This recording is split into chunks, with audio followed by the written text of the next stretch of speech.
Oh yeah! In our first video on getting pre-approved, we discussed the initial phone call, answering any and all questions, outlining the process, and really better understanding your needs and goals in depth so we can formulate a plan.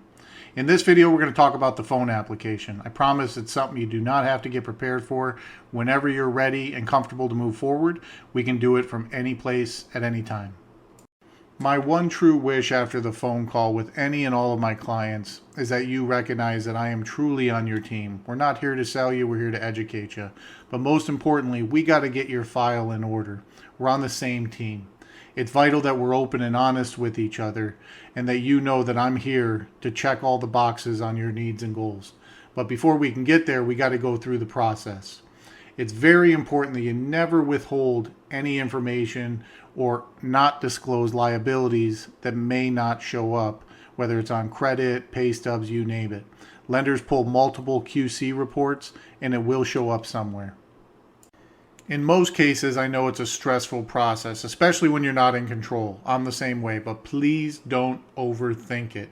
This is where everybody gets anxiety, but like I tell you from the giddy up, there's nothing to it but to do it. I promise you we will go through everything, soup to nuts, once your pre-approval is in place.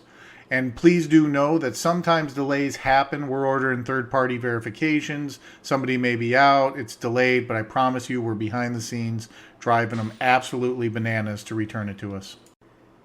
As mentioned earlier, the phone application is not something you need to get prepared for. So let's take a look at what we will cover.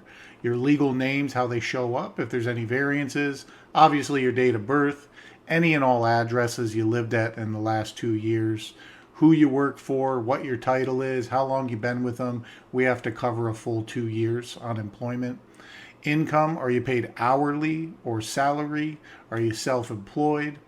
Any properties that you may currently own, any available and all assets, whether we use them or not. This could be bank statements, stocks, bonds, 401ks, IRAs, gift funds, you name it, we're going to cover it all.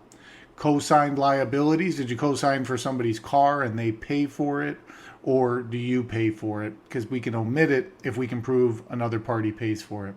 Any past credit events. Now this could be short sales, foreclosures, you name it. Everything you already know. After the initial application, we're going to pull credit. And I always like to go through it with my clients because sometimes creditors can report weird stuff on there and I want to make sure we're in step together. First, we're going to review the credit scores and identify whose middle FICO we need to run with, just in case there's more than one borrower on the loan. Then we're going to go through each account balance and monthly payment to make sure they're reflecting properly because creditors are sometimes a month or two behind. We're also going to look at student loans. If it's in repayment, we can go off the one on the credit report. If you're on income-based repayment, we can get documentation on that. Or if you're in deferment, there's other rules for qualifying you there. Credit inquiries, if there's recent credit inquiries in the last 120 days, are they showing up on your credit report? If not, we can get a statement on that and be sure we add it so there's no surprises down the road when it comes to your debt to income and adding those in at the last second. Any accounts that were recently paid off but not showing, we can make sure we get credit supplements for that and documentation from your side. We're going to also address any AKAs because you'd be amazed at what creditors put on there and how they misspell your names or addresses. And then last but not least, we're going to go through collections and charge-offs.